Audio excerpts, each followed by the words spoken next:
Nessa primeira parte aqui, né, a gente vai falar sobre a questão de classes e objetos, que a gente ia falar na última aula e na parte 3, mas acabou não dando tempo, né? O exercício foi um pouco mais longo.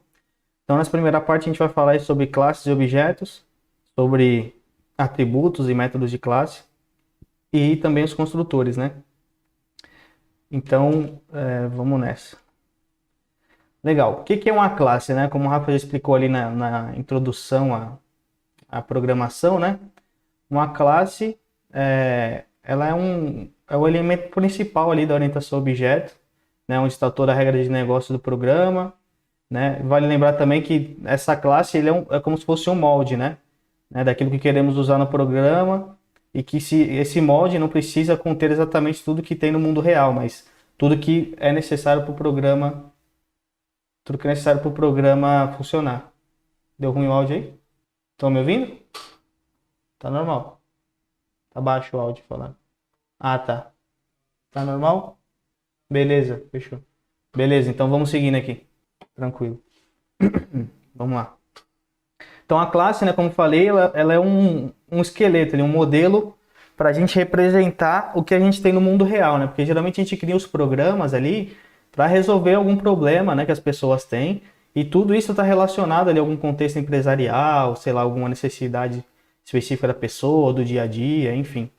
E, e existem representações geralmente do mundo real daquelas coisas, né? Então a gente traz para as classes essas representações. Pode não ser algo concreto, né? Algo físico ali, mas essa classe representa algum contexto, algo que seja que faça sentido para o que ela está sendo usada, né? Então, até um exemplo legal, né? Não sei se vocês lembram, né? Quando era criança, a gente fazia, né? Quem já brincou com aquele saquinho de gesso, sabe? Você vinha com a forminha, né? E você tinha um saquinho de gesso, misturava ali na água e daquela forma saíam diversos animais, né? Umas coisas nesse sentido. Então, a classe seria como se fosse aquele molde, né? Que você pega e a partir daquilo você consegue fazer diversos objetos que a gente chama, né? Objetos. E como é que é a sintaxe, né, de uma classe no JavaScript, né? O JavaScript também ele tem a definição de classe. Ela sempre inicia pela palavra-chave class, a palavra chave, palavra reservada class. E após isso cria-se um escopo onde tudo que estiver nele pertence à classe, ou seja, do mesmo jeito que a gente definiu lá para estruturas de seleção, estrutura de repetição, a gente também tem um escopo aqui da classe, né? São as chaves. O padrão é, né, a gente começar a classe sempre com a primeira letra maiúscula e todas as outras palavras consecutivas, né? Também se tiver letra maiúscula e as demais menores, né? Legal. Os objetos, né, já seriam o preenchimento desses moldes, né, salvo na memória do programa.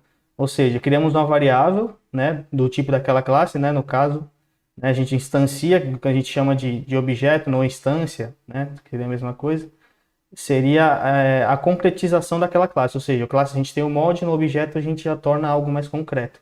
A vantagem aqui de usar objetos ao invés de múltiplas variáveis, é justamente a facilidade de manipulação né, de dentro do programa ali, porque ele faz mais sentido para quem está lendo, né? Fica mais fácil a compreensão de quem está lendo, quem vai dar manutenção, e permite, né, que a gente faça os sistemas mais elegantes e tudo mais. Além de outras vantagens, tanto performática, né, funcionais e tudo mais, que a gente vai ver logo mais para frente.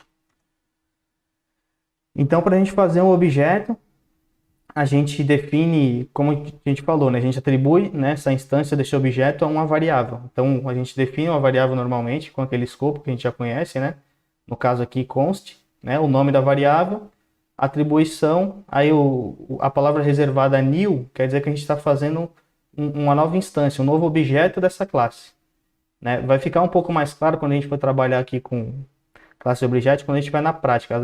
Pode parecer para vocês aí que estejam começando que é algo um pouco abstrato, mas, por exemplo, seria para a gente representar as coisas. Nesse caso aqui, a gente está representando uma conta bancária, né? Como vocês viram ontem também na aula de C Sharp, né? O Rafa também usou o mesmo exemplo. A conta bancária, né, seria uma entidade ali, seria a nossa classe, o nosso modelo, e o objeto seria as diversas contas que existem. Ou seja, eu tenho minha conta, você provavelmente tem a sua conta também. Então, se um sistema fosse manipular essas contas, né, eles seriam objetos diferentes da mesma classe, né? Os atributos deles ali mudariam. E o que são construtores, né? Construtor é a função executada ao instanciar uma classe, ou seja, normalmente ela tem a responsabilidade de inicializar alguns atributos importantes para o funcionamento das mesmas. Outra função dos construtores é justamente não permitir criar objetos sem que os dados obrigatórios para o preenchimento sejam passados, né? Evitando erros no programa. No JavaScript, né, diferente das linguagens fortemente tipadas, a classe pode ter somente um construtor. Então, se vocês acompanharam a aula de C Sharp, né, ontem vocês viram que é possível, né, você definir diversos construtores, né, para uma mesma classe, né, recebendo parâmetros diferentes. No JavaScript a gente não consegue fazer isso. A gente vai definir um construtor só para a classe e esse construtor é o ponto único de entrada. Então, como é que funciona, né? O construtor, ele é uma função, né? Ele é um método, na verdade, né? Qual que é a diferença ali entre método e função, né? Função é algo mais genérico, né? Sem relação direta com algum objeto, com alguma instância. Um construtor, ele é um método, ele é uma função de uma classe. Ou seja, tudo que está definido aqui dentro do contexto, né, desse escopo da classe, todas as funções que a gente define aqui dentro são chamados de métodos, né? Então, esse método construtor, ele é chamado automaticamente, né? Quando a gente faz uma instância do objeto, esse é o primeiro método que é chamado, ele é chamado automaticamente assim que a gente usa essa palavra reservada new aqui. Na hora que a gente faz um new conta bancária, ele chama esse método construtor, né? Então, toda a lógica que tiver aqui dentro vai ser executada no momento da instanciação. E a gente também tem outra característica da classe, né? Que são os atributos ou propriedades, né? Eles têm relação à mesma coisa, né? São variáveis também, mas essas variáveis pertencem à classe, né? E só podem ser acessadas quando o objeto está instanciado. Ou seja, a gente define atributos, define realmente características ali, né? Podemos dizer assim, características daquela classe. E os valores dessas características podem mudar. Por exemplo, na conta bancária, a conta bancária tem um número, né? Tem uma agência, tem um banco. Então, cada um, né? Cada pessoa vai ter os seus valores diferentes, mas a classe base ali é a mesma, né? Então, tanto os atributos de métodos, tanto atributos quanto métodos, são acessados através do operador ponto, né? Que navega para dentro da classe e identifica a lista de atributos e métodos definidos por aquela classe. A gente já usou bastante nos nossos exemplos que a gente fez, né? Por aí, a gente já fez chamada de método, quando a gente faz um console.log, né? A gente está chamando um método da classe console, né? Do objeto console, que é um objeto global aqui da aplicação de JavaScript. A gente já usou algumas outras vezes ali durante os nossos exercícios, mas aqui a gente está vendo realmente a definição, aqui o conceito, como é que funciona e tudo mais.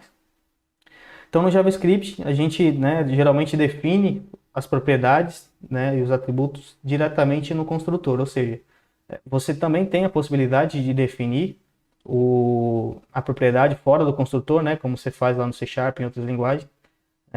Instancia primeiro, né, define primeiro as propriedades e depois inicializa no construtor, ou você faz diretamente no construtor, como a gente está vendo aqui, ou seja, para criar uma conta bancária, a gente está esperando receber o tipo, né, da conta, né, se é conta corrente, se é conta poupança, o número dela e a agência. E aí a gente atribui para a propriedade da própria classe. Ou seja, qual que é a diferença aqui, né, do tipo, desse tipo que a gente está recebendo como parâmetro para esse diz tipo aqui, né? Diz, sempre que a gente vê essa referência de diz, significa que é do escopo da própria classe, ou seja, esse diz, ele tem acesso a outras propriedades e a outros objetos que está dentro desse contexto maior aqui da classe. Quando a gente fala aqui diz tipo, a gente está falando que a propriedade tipo da classe conta bancária vai receber o valor tipo, né? Vai receber o valor dessa variável tipo que está vindo do parâmetro, do construtor. A mesma coisa para as outras, né? Número, agência. Esses nomes aqui de cima dos parâmetros que a gente está recebendo, poderia ser qualquer nome. A gente definiu o mesmo nome, que é meio que uma convenção ali que a gente fala, né? Faz um depara de um para o outro ali com o mesmo nome. E aqui a gente está vendo um exemplo de como usar, né? De como manipular os atributos. Então, assim, a gente instancia o objeto, né? Ou seja, variável, definição da variável, palavra reservada new, Aí conta bancária, né, que é o nome da classe, e aqui a gente está passando aqueles argumentos, né, que a gente definiu ali no construtor. Então, como o construtor ele é o primeiro método que é executado na classe, ele que vai receber esses parâmetros que você vai setar ali na instanciação. Então, aqui o tipo, o primeiro parâmetro, depois o número, depois a agência. E aqui a gente está vendo na prática, né? Então, o tipo corrente, número da conta e a agência, né? O terceiro parâmetro. Aí aqui a gente está usando o console log, tá vendo? O console é objeto, ponto, para a gente fazer a navegação dentro dos métodos ou atributos do objeto. O log, né, um método lá. Então a gente chamou aqui passando a string que a gente quer fazer quer exibir lá no terminal, né? Então conta criada, tipo, como que a gente está fazendo? Está pegando ali conta 1, que é o objeto, ponto tipo. Aí, como a gente está acessando aqui do objeto conta 1, né? Dessa variável conta 1, ele está pegando esse distypo aqui, ó. Esse distypo que a gente definiu, a gente está fazendo o acesso dele através do objeto conta 1. A agência e o número é a mesma coisa. Então, e para os outros objetos podem variar, né? Então, na conta 1 a gente definiu aqui, né, esses valores. Na conta 2 em diante, né? Conta 2 a gente já definiu com valores diferentes, né? Falando que é uma poupança, passando o número da conta e a agência. Legal. E aqui a gente vai imprimir também, de novo, né? Os valores do objeto conta 2. Aí você vai ver que os valores vão ser diferentes, né? Porque são instâncias na memória, né? Isso aqui vira, na verdade, aloca, né? Quando a gente faz esse new aqui, o JavaScript aloca lá na memória, né, do computador, esse objeto aqui num local específico, então todas as variáveis que a gente define dentro dele, todo o uso que a gente faz desse objeto aqui não interfere no outro, apesar de serem a mesma classe, tá? Então a gente pode manipular eles de maneira separada. Aí, como eu comentei já, né, os métodos em si, eles são ações ou comportamentos que aquele molde, né, ou seja, que aquela classe deverá ter para atender um problema qual o programa resolve. Ou seja, do mesmo jeito que a gente usa as funções para reutilizar algum trecho de código, para fazer algum tipo de lógica ali que seja comum entre diversos pontos do programa, ou até para deixar um pouco mais claro ali a legibilidade, né, do que está sendo feito, um método, ele tem a mesma função, mas ele fica dentro do contexto de uma classe, né? Eles são funções, né, como comentei aqui, mas eles pertencem à classe ou à instância do objeto. Ele segue o mesmo padrão no código, ou seja, a gente define o nome, define os parâmetros de entrada e define o escopo dele, que é a chavezinha, né, que vai englobar tudo que vai pertencer ali àquela lógica. E uma boa vantagem aqui é que elas conseguem acessar os atributos da instância do objeto sem restrição diretamente. Ou seja, né, que a gente vai ter um exemplo. Então imagina que a gente já fez toda aquela definição da conta bancária, né? A gente definiu lá no construtor o que está recebendo o tipo, o nome e tudo mais. E aqui, né, nesse método, né, tá vendo? Exibir dados conta, né? Como que é a sintaxe aqui? Diferente da definição de uma function, né, de uma função, a gente não precisa da palavra reservada function nesse caso. A gente só define o nome do método. Aí vocês podem notar que tem uma diferença aqui já, tá vendo? Como que aqui é o nome da classe começando com letra maiúscula, o nome do método já começa com letra minúscula, mas aí segue o mesmo padrão aqui que a gente chama de camel case, né? Todas as palavras posteriores com a letra maiúscula. Aí beleza, esse método aqui em específico não tem parâmetros, não tem argumentos, define o escopo dele, né, as chaves, e aqui dentro a gente faz a lógica. Então aqui, ó, console.log, né, conta tipo. Aí aqui para acessar os atributos tem outra informação importante. Aqui, como a gente quer acessar os atributos da própria classe, a gente está usando, né, a referência aqui do dis, ou seja, né, vamos voltar aqui para a gente ter o link. Então, lá no construtor a gente definiu que, né, tá recebendo o tipo, o número e a agência. Está setando aqui no dis, né, que é do contexto desse objeto aqui, né, dessa classe. E aqui a gente estava usando, né, aqui nessa parte de atributos, a gente estava usando diretamente do objeto, mas a gente estava fazendo essa função, tá vendo? Estava duplicando o código aqui várias vezes para a mesma conta. Que a gente fez aqui na frente, né? A gente avançou e criou um método que engloba aquela lógica lá de exibir as informações e fica diretamente na classe. Ou seja, toda instância dessa classe tem acesso a esse método exibir dados da conta, né? E para acessar aqueles atributos que a gente definiu lá no construtor, é usando a palavra reservada diz, né, e o ponto para fazer referência ao que a gente quer acessar. Nesse caso, aos atributos, né, do tipo, da agência e do número. E agora a gente vendo o exemplo do uso, né, propriamente dito. Ou seja, a gente instanciou, né, instancia conta 1, conta bancária aqui, corrente, o número dela e a agência. E ao invés da gente estar usando aquele console log aqui fora, ou seja, para cada objeto que a gente criasse aqui da conta, ficar usando console log, a gente só simplesmente chama o método, né, exibir dados da conta. Que aí ele já imprime para a gente no console ali aquela saída que a gente está esperando. Legal? Então aqui a gente fez uma definição de classe, né? Agora a gente vai fazer o nosso primeiro programinha aqui, né? Para fazer o teste aqui do que a gente aprendeu aqui nessa parte. E a gente vai usar aquele mesmo exemplo que a gente fez na aula passada, tá? Lembram que a gente fez, quem não acompanhou a aula passada, né? Sugiro até acompanharem. Ou então baixarem o código aí no GitHub, se vocês quiserem, né, parar de onde a gente continuou. Mas vai ser basicamente, a gente vai pegar aquele mesmo programa que a gente fez na aula passada, que era o do mercado, né? A gente recebia a lista de produtos lá e tudo mais. E vamos passar ele, ao invés de usar diretamente a lista de strings, né? A gente vai usar o objeto propriamente dito, né? Então, vou só recapitular aqui, né?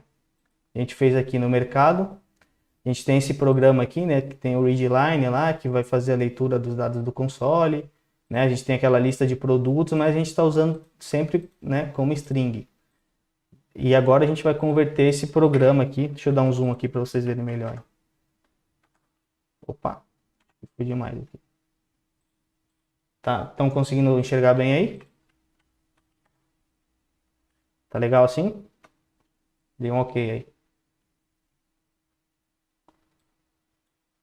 Me avisem aí se estão conseguindo ver legal aqui o VS Code. Bom, vamos lá, vou seguir aqui então. Então a gente vai pegar esse programa aqui, nessa parte Mercado 2, e vai converter lá para usar as classes. Para a gente ganhar tempo aqui, né, eu vou criar a pasta da aula 3, né, que é essa aula de agora. Lembrando aqui no VS Code, né, tem o iconezinho da pastinha com o símbolo de mais. A gente vai colocar aqui aula 3. Aqui na aula 3, a gente vai fazer algumas coisas agora, né? A primeira coisa que a gente precisa fazer, vamos só recapitular aqui o exercício para quem não pegou, né? A gente precisa escrever um programa que recebe alguns produtos como argumento e valida se esses produtos estão na lista de itens disponíveis do mercado, né? Caso estejam, a gente precisa avisar o usuário quais produtos estão disponíveis e quais não estão. E por último, exibir a lista de produtos disponíveis ordenada por ordem alfabética, né, do mercado, para que o usuário possa pedir na próxima vez. Então, a gente fez na aula passada, sem o uso de objetos, agora a gente vai fazer usando classes de objetos. Então, uma coisa que fica evidente aqui, né, que a gente precisa fazer a instanciação da nossa classe produto, né? A gente precisa criar a nossa classe do produto, certo? Então a gente vai fazer isso agora. Então vamos lá. Pastinha aqui da aula 3. Vou botão direito New File. Criar um novo arquivo aqui chamado produto.js. Aí uma coisa importante, como a gente vai definir uma classe, estou colocando aqui como o nome da classe como letra maiúscula, tá bom? Então vamos lá. Palavra reservada a class, a gente precisa usar aqui, né? Para definir uma classe. E a gente vai falar aqui que o nome da classe é produto e vamos definir o escopo dela. Beleza. Aqui a gente fez a definição da nossa classe. Isso daqui já por si só é uma classe, mas ela está vazia, não tem atributo nenhum. Então agora a gente vai criar o nosso construtor, né? Aquele método que é chamado assim que a gente faz uma instância dessa classe. E ele vai receber alguns parâmetros, né? Constructor,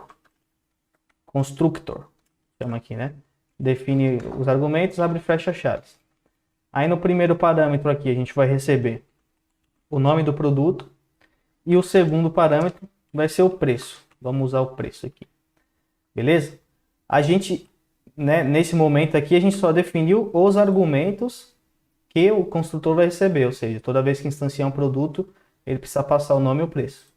Agora a gente vai pegar esses argumentos e vai setar nas propriedades da classe, nos atributos da classe. Então a gente vai usar a palavra reservada dis.nome, ou seja, vou falar aqui que é nome.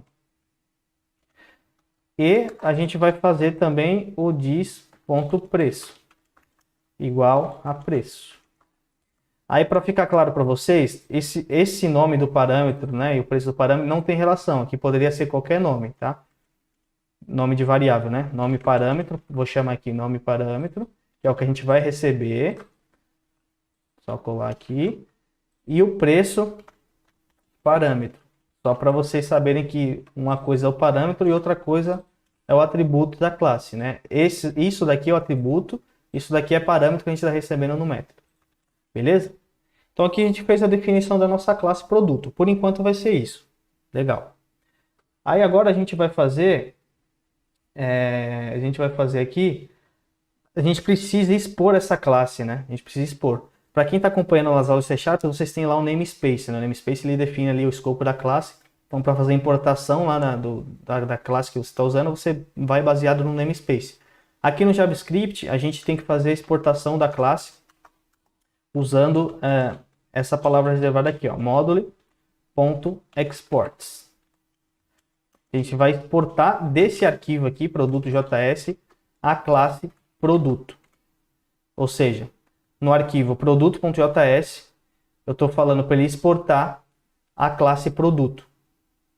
Então é isso que a gente está definindo aqui. Fazendo isso, a gente consegue fazer referência desse arquivo em outros lugares, né, para fazer o uso da classe produto.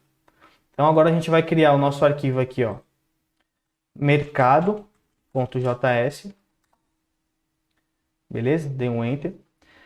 Mercado.js vai ser o nosso main aqui, né? No nosso caso. Para a gente ganhar tempo, como eu falei lá, eu vou pegar da aula passada, tá? Só para a gente não perder tanto tempo aqui em toda a lógica e a gente repassa junto com vocês o que está sendo feito em cada lado. Então, quem não acompanhou, pega lá no GitHub da Devaria, para o exemplo da aula passada, dei um Ctrl C ali, da aula 2, e coloquei aqui. E agora a gente vai alterar essa lógica aqui para funcionar com as classes, tá bom? Então vamos lá. Primeira linha, lembrando, a gente está fazendo a importação do módulo readline, né? Para fazer a importação de alguma coisa aqui, né? Lá no C# vocês estão usando o using, né? E aqui no JavaScript a gente usa o require. Beleza. A gente precisa importar para o nosso arquivo aqui, mercado, a nossa classe produto. Então, para fazer isso, a sintaxe é a mesma aqui, tá? Então, eu vou definir aqui uma variável, né, do tipo const, para não ser alterada. Vou chamar ela de produto, com P maiúsculo, porque eu vou referenciar a classe produto. Então, como boa prática, sempre a gente define o nome da variável com o mesmo nome do módulo, né? Aí eu vou usar o método require, que é o global, para fazer a importação do produto. E vou falar que eu quero que ele pegue esse produto da mesma pasta onde eu estou. Então, para eu fazer essa referência, para ele pegar da mesma pasta onde eu estou, eu tenho que usar o caminho desse arquivo. Como o meu arquivo mercado ele está na mesma pasta do produto, basta fazer referência usando o ponto barra.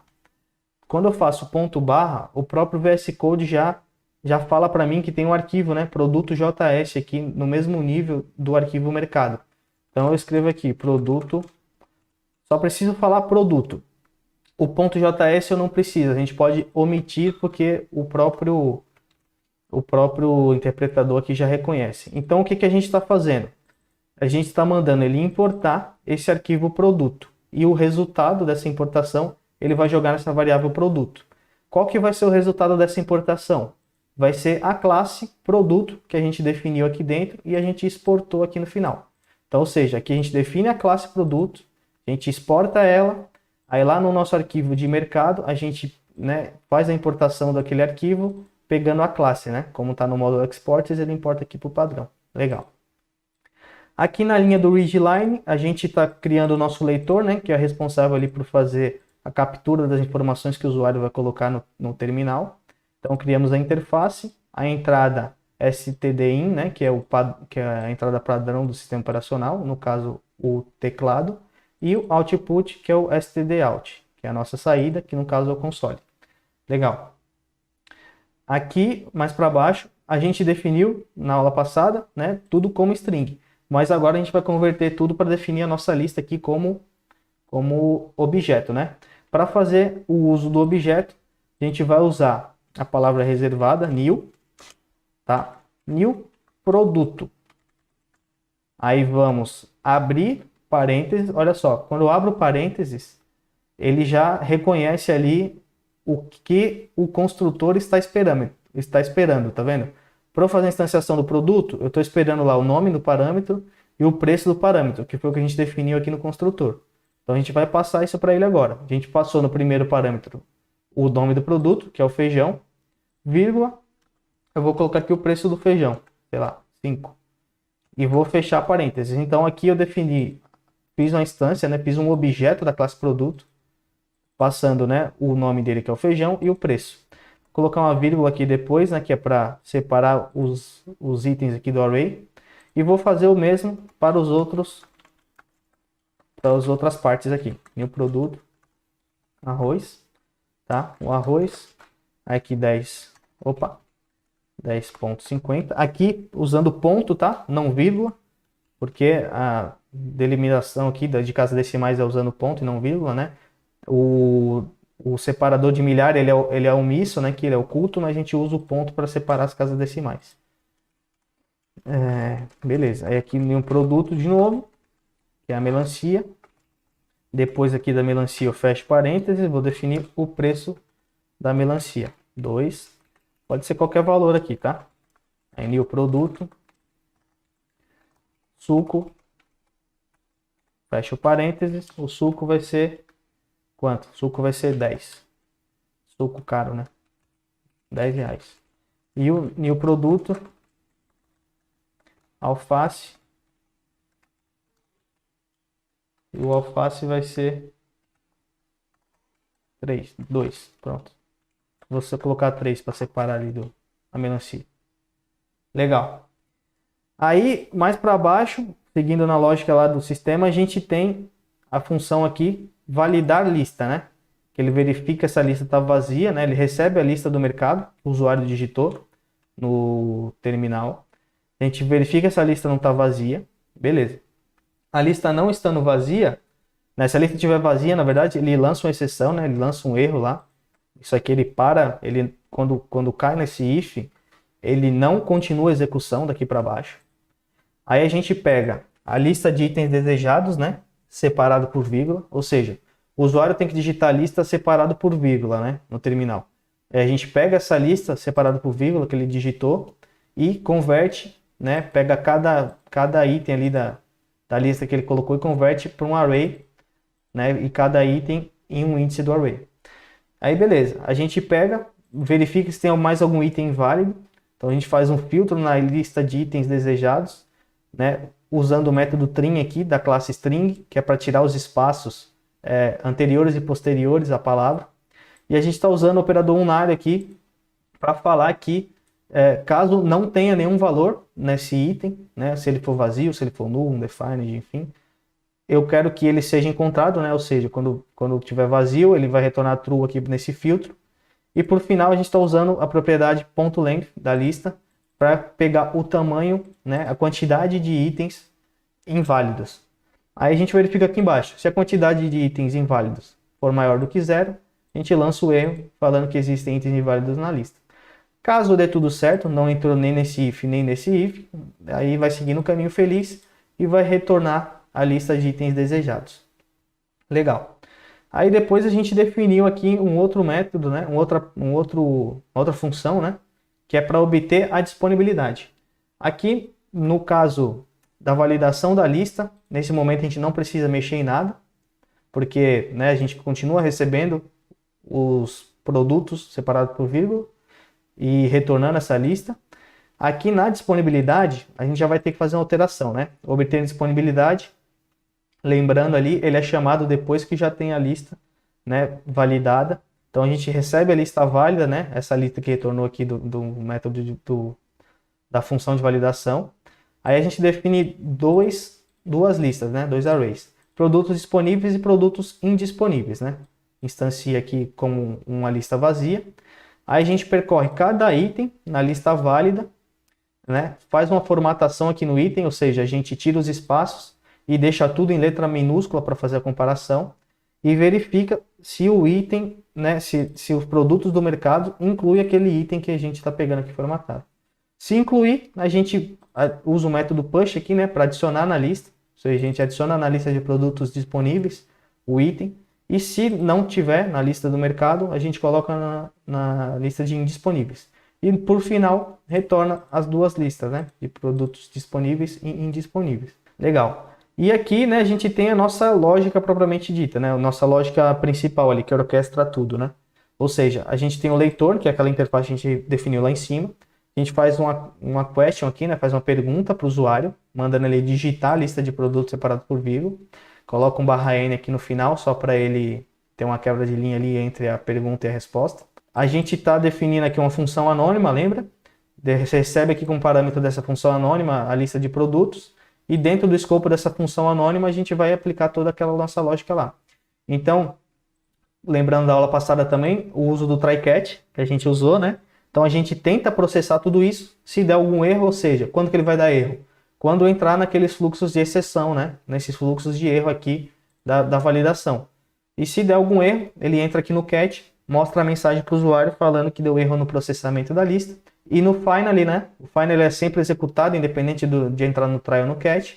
A gente manda fechar o leitor, ou seja, não fica mais escutando o que o usuário vai digitar. Aí, ok, aqui no try a gente tem a lógica lá, né, de validar a lista, que é a chamada daquela função que a gente viu ali para cima, passando a lista de produtos que o usuário digitou. Logo abaixo a gente pega essa lista válida, obtém a disponibilidade, que é aquele outro método que a gente viu, e exibe aqui, né, os produtos disponíveis, exibe os produtos indisponíveis, e por final a gente faz a ordenação, né?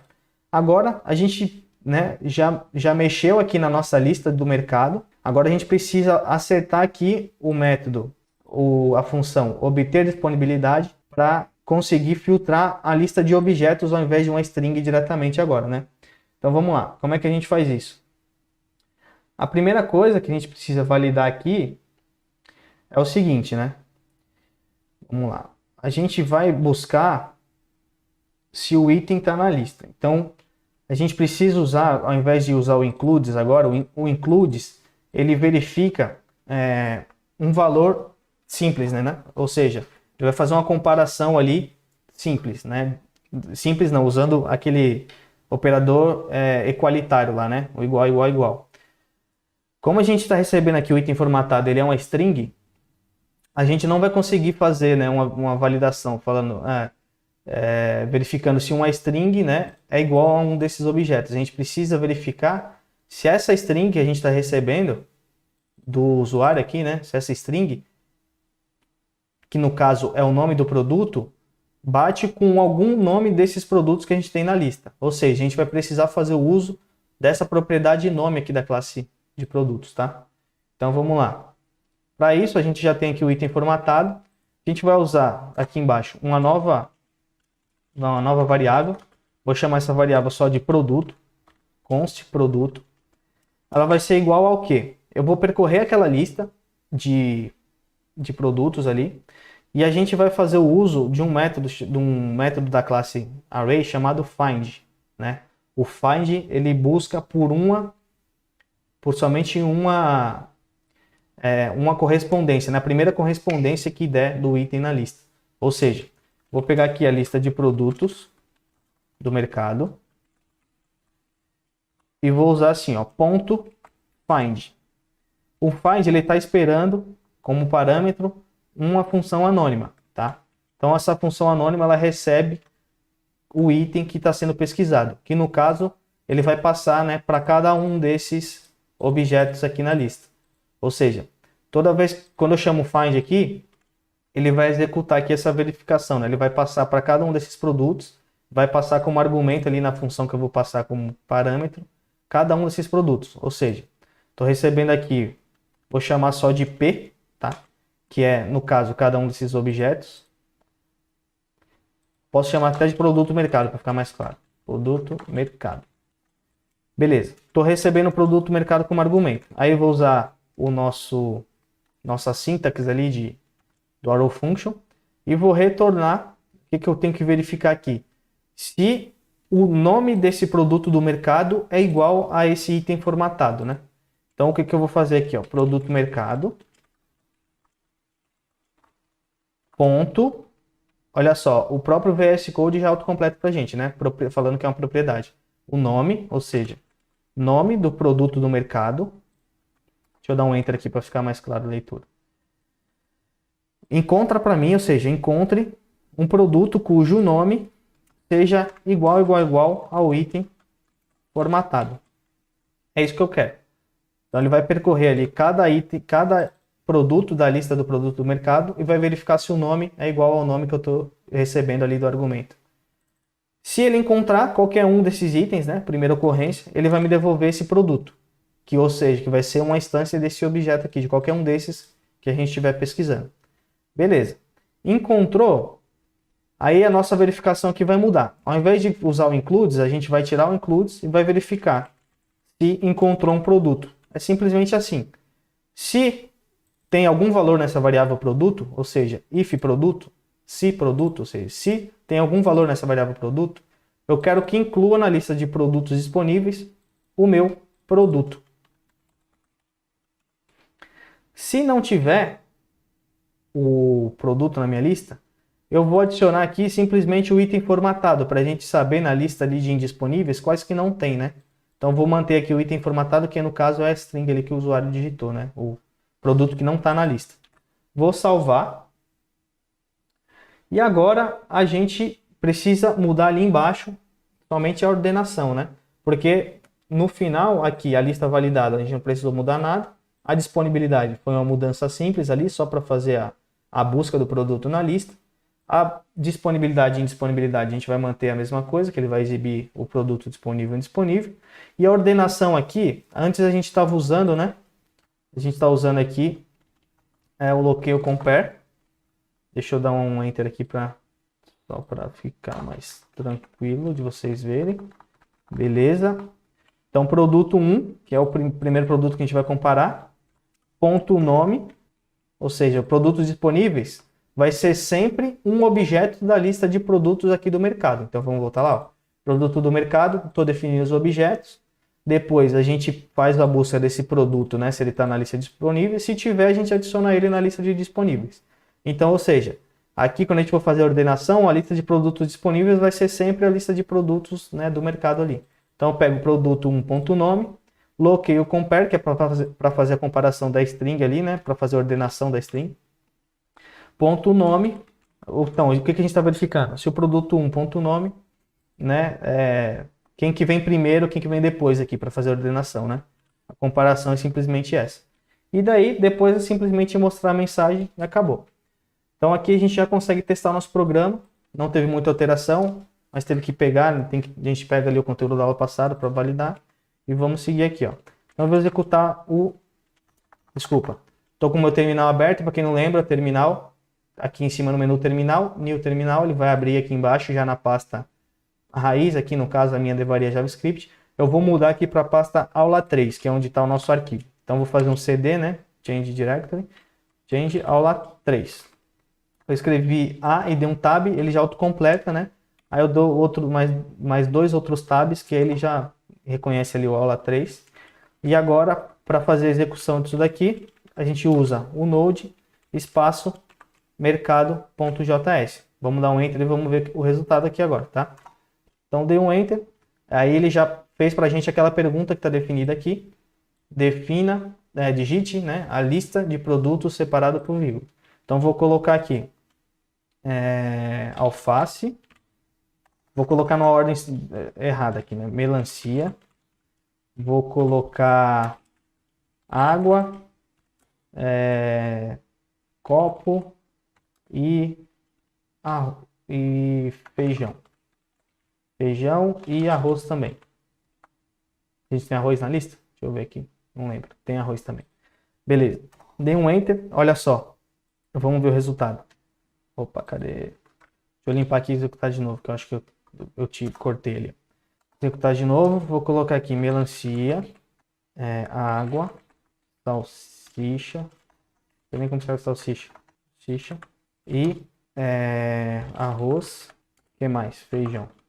Beleza, dei um enter. Aí ele fala aqui, ó, os seguintes produtos estão disponíveis. Melancia, né, que a gente definiu ali, olha só. E olha como que ele mostrou aqui pra gente, né? O objeto, né, a classe, né? A classe e as propriedades que a gente tem na classe. Então, ou seja, a melancia, o arroz, o feijão e os seguintes estão indisponíveis. Como a gente não tem um objeto para esses casos, aí ele só retorna o nome dos produtos, né, que é a água e a salsicha. E aqui, por final, ele ordenou os produtos, né? Alfabeticamente, né? Então aqui ele pegou, ordenou os produtos. Olha só, o arroz primeiro, depois o feijão, depois a melancia. Então, nosso programa já está completo aqui, usando o objeto naquela lista de mercado lá. Beleza? Então, chegamos ao final da nossa parte 1.